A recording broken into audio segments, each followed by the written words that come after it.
Sa headlines kan mga barata, mga membros kan sanggawadan sa siyudad kang Naga nakaresibi ning bagas hali sa LGU Naga. Reklamo ni sarong resto bar manager na subot pinagkulugan kang sarong police corporal kang police station number 5 padagos pang iniimbestigaran.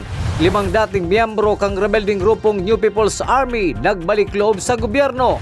Grand launching kan Buhay Ingatan, Drogay Ayawan, Drug Demand Reduction Campaign gigibuhon sa aga.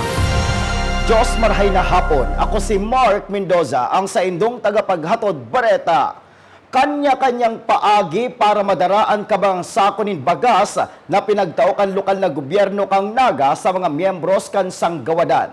Ginibungon niya na aldaw ang pagpanao kan nasabing ayuda. Aramon tayong kompletong detalye sa report ni Melvin Machado. Maluwas na sa Joseph Robredo Coliseum si Mrs. Christy Rumong kan Barangay San Felipe, Ciudad kang Naga, si miyembro kan sanggawadan kang samuyang abutan. Bit-bit niya ang kabangsakunin bagas sa pinagtaungon niya na aldaw sa rice distribution sa pahay kang CSWDO. May 7 aki si Nanay Christy kung kaya dakulang tabang sa iya ang ayudang ini kan lokal na gobyerno kang Naga. Aloy na po, garo.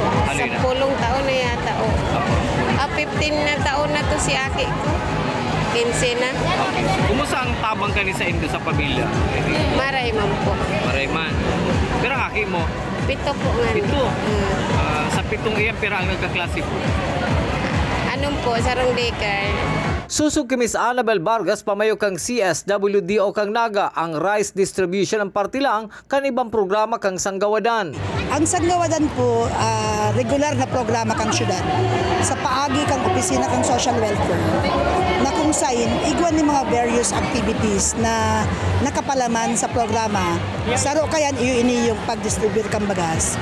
Na kung saan sa loob ng sarong taon, makakakuha sila ng 3 beses. Ang saro kaya na panao yung school supplies. So ikaano na ini, ikatulo na ini, so last na ini yung for 2022. Sa presente, may 2,217 na miyembro kang sanggawadan ang Naga. Alagad pinaglinaw kang CSWDO na ang mga miyembro kang 4-piece ang dainaman kabali sa programang ini kang syudad. Sa ngunyan, igwa kita ng 2,270. So, i-clarify ko lang, si mga miyembro kang 4-piece, debo kabali dito. So, pag 4-piece ka, pag sanggawadan, sanggawadan. Asin may election man umayo, dagos man subot ang sanggawadan sa Naga. Totoo yan, may election sa Mayo, dahil kami nagpupundo kaining programa. Kasi sabi ni nga ni, kumbaga sa ano, nakaprogram na ini, may election sa Mayo, igwa kami ng araw ka rin programa. Para sa GNN TV48 Naga, Melvin Machado, Newsway. Mientras tanto, binalikan man ni Ma'am Annabel Vargas ang istorya kung paano namundag ang sanggawadan sa siyudad ng Naga na ang bot sabihon sararong gawad para sa aking nagenyo. Tiniripon si mga aki na nagtitirinda. So, inikato si mga inot na resipiente kang programa. Pero kang nahali na si programa kang Australia, yung Australian Aid, dahil na ini hinali kang syudad, kundi ginibuan ini ning aki. So, yun na ini yung sanggawadan na gusto sabihon, sararong gawad para sa aking nagenyo. Sa iba pang bareta, League of Municipalities Camarines Sur Chapter Mobile Meeting ginibo sa Banawaan in Pasakaw, Camarines Sur. Aramon tayong kompletong detalye sa report ni Jerome Breeze. Nakulang bagay asintabang sa kada banwanan ginigibong mobile meeting kan LMP sa Camarines Sur. Inian bagay na pigtawan doon ni Mayor Ray Lacoste, ang LMP President sa Camarines Sur. Tanganing maihiras sa publiko o banwaan ang sendang mga concern katabang ang mga pigibeteran ng mga hensya kan na gobyerno sa lugar. Kita pa ng sa intibong LMP. Habang sa magkatabang dahil ang mga ating isang tingin imbes na magduman sa every municipality pagkakit sa Camarines Sur sa paagit din sarap na lang adik din na lang sa mobile meeting pwede na pwekeras kung kita ko na sa kapos na pwede na mga informations na pwede na pwekeras hindi sa sabaw. Sa lado kan alkalde kan Pasakaw na si Mayor Jojo Bengua, siya na ugma como Vice Presidente kan LMP sa Camarines Sur. Sur. Ninhulita sa roon sa napiling venue kan pag-urulay, tangaling maaraman ang pwedeng maitabang sa lugar, kay bahan na ibang ahensya ka na gobyerno. Kaya hindi magigibohon ang meeting.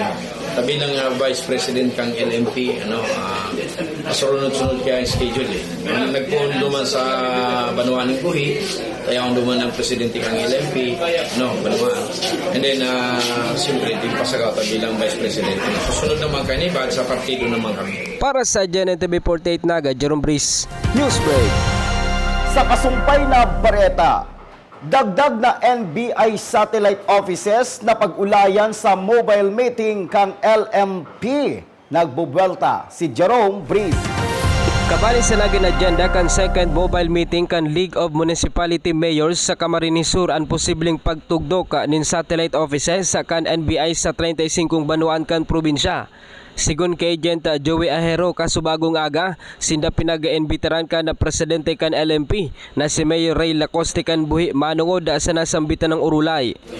First and foremost, nagtawag ng invitation hindi ang LGU kang San Jose and Buhi para yawnig ang presence ng NBI siguro to discuss itong mga pagpaplano nindang putting up satellite offices sa indang mga locality. So we will know from them kung ano ang mga requirements, and then sa part naman ng NBI magiging na may tataot ang serbisyo duman sa lokal mismo. Pag-share man kan opisyal na kayang imanehar kan opisina kunin kaso may mga ilalag na mga satellite offices sa NBI sa ibaga mga banuan sa Camarines Sur para sa kagianan kan mga nasa rarayong lugar. Iyo po, may lang yan, may close coordination with the LGU kung ano ang magiging setup, kung paano. So, kung halimbawa sa sarong municipality na dikit man lang ang tao na sasabihan, hindi nila kaipuhan yung mga 4 sets of computers. Siguro, mga 2 lang, okay na yan. Madalaga na po yan ng NBI office dyan. Sangon yan kaya duwas na NBI offices sa Camarines Sur, kabalian syudad di Naga, asin sa syudad kan Iriga. Para sa GNTV 48 Naga, Jerome Brice, Newsbreak. Sa pagbabalik ng Newsbreak, Police Corporal na inireklamo sa buot ning pansusuntok ning sarong resto bar manager padagos pang pinag-iimbestigaran. Yan asin iba pang mga bareta sa pagbuelta kang GNN TV 48 Naga Newsbreak.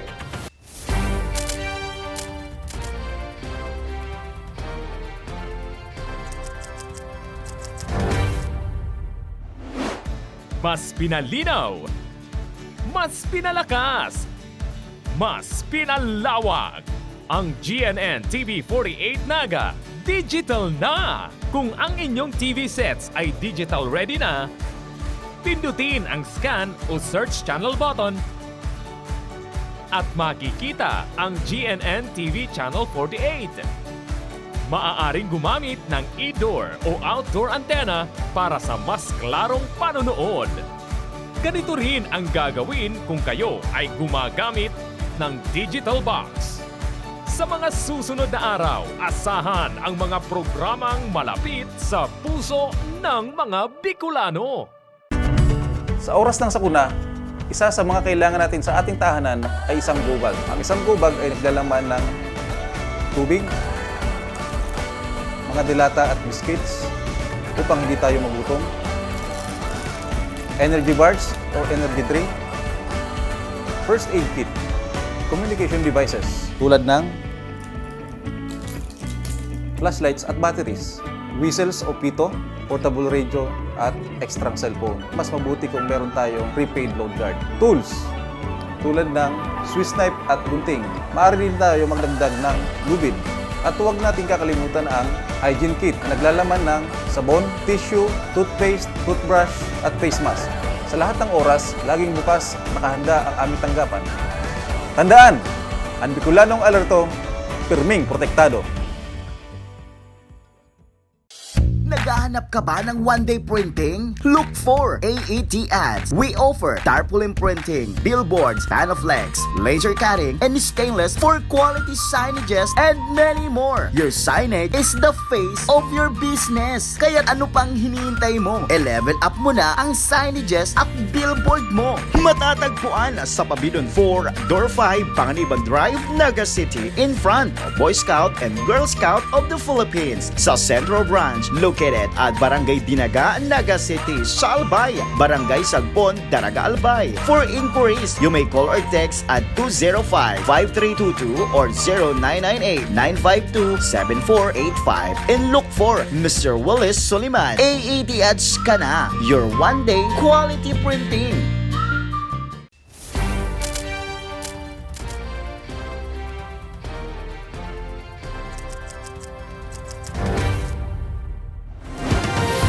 Padagos sa mga bareta, inireklamo nin pansusuntok sa buot ang sarong pulis corporal na nakadistino sa Police Station number 5. Susog kay Police Major Alex Sumayaw, padagos pa ang sa idang ginigibong investigasyon. Ang detalyes arabunta sa report ni Melvin Machado.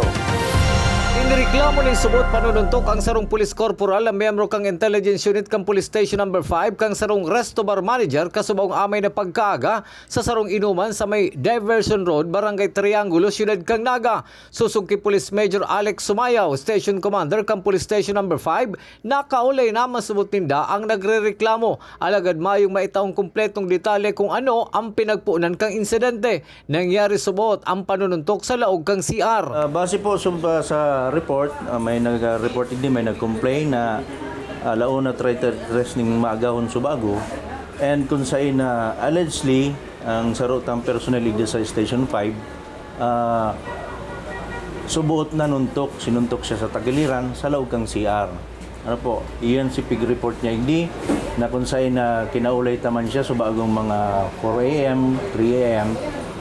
Hinahapot ko kung ano po ang sahiling niyang motibo or anong pinuunan ninda. Kung saan po mayo man po sa itong kinakataong konkretong dahilan. Ano po? Kung nagiinom sa nasamit ng lugar ang nakasibilyan na pulis, ang naipaman masabi ni Police Major Sumayaw, mantang naghahanap subot sindaning CCTV footages. Kung magdagos ang reklamo ang complainant, kaipuhanin magkakadigong testigo. Sa presente, restricted mo na subot sa istasyon ang sa iyang personnel. Ito pong sa pulis, talagang i-restrict siya dahil ano po, ang inota pong ginibong niyan, nag-issue po ako ng explanation letter kung anong ginigibo niya duman, ano ta na-involve siya sa araw kayo ng issue. Duman ta po mahihiling kung ano si karasunan niya man po. And sa sunod po kaya, kung mag-decide talaga po itong complainant na mag-filing kaso, hanapan ta po siya, hagadan ta po siya ng witness para papakusog niya man duman sa gigibuan niyang affidavit. Para sa GNN TV48 Naga, Melvin Machado, Newsbreak. Mientras tanto, kinumpirmar man ni Police Major Alex Sumayaw, Station Commander kang Police Station number 5, na nagkaariglo na ang pulis asin ang biktima na subuot magkabrad sa sarong fraternity. Sa iba pang bareta, 5 dating rebelde na nag-ooperar sa partido area ang nagbalik loob sa gobyerno asin maugmang pinagsabat kang 83rd Infantry Battalion 902 Brigade asin mga personahe kan Provincial Social Welfare and Development Office. Nakaresibi sumutulos nin cash assistance asin food pack ang nasabing mga persona. Kabali man sa indang pinag-turnover iyo ang improvised explosive device, bala, magazine asin bandera kan rebeldeng NPA. Nagpasalamat man ang bilog na liderato kang 9th ID sa desisyon na ini kan mga dating rebelde. Sa iba pang bareta, ground launching kan buhay ingatan, drogay ayawan, gigibon sa Banawaanin, Pasakaw, Camarines Sur. Aramon ta kung ano yan sa report ni Jerome Breeze. Sa padagos na kampanya kontra sa illegal na droga, padagos manlain-lain ng mga programa kan Philippine National Police, tanganing maiwasan ang paggamit ng illegal na droga kahit na mga residente sa Banawaanin, Pasakaw. Sigun kay Police Lieutenant Glenn Lucias, ang Deputy Chief of Police kan Pasakaw, sa agang-aga gigibuhon ang nasabing programa katabang ang LGU, DILG asin iba pag mga organisasyon tanganing maihiras sa tao ang mandatang epekto kan paggamit kan illegal na droga. Sa aga po, magkakidwa po kita ng grand launching kang programa po kang DILG, yung po ang Buhay Ingatan, Droga Ayawan, or BIDA program. Saro po ng multi-sectoral campaign through drug demand reduction. So, hinagad mo po ang suporta, ang DILG po hinagad pang suporta kang mga partners po, yung pang local government units, private sectors, faith-based organizations, and civil society organizations. So, hinagad po ang suporta kang mga ini para po sa paglaban sa illegal na droga. Ang nasabing programa gigibuhon sa Municipal Covered Court kan Pasakaw, alas 6 din aga kasabay kan iba pang mga programang may kinaraman sa Drug Demand Reduction Campaign. Para sa GNN TV 48 Naga, Jerome Brice, Newsbreak. Mga tugang 29 turog na sana, Pasko na. Asin yan ang katiripunan kan mga bareta ngunya na aldaw. Day malingaw na bisitahon ang samuyang official Facebook fanpage asin ilike ang GNN TV 48 Naga para pirmi kitang updated sa mga bareta asin istoryang bida ang Bicolano. Liwat ako po si Mark Mendoza. Digbisa na yan sa GNN TV 48 Naga Newsbreak.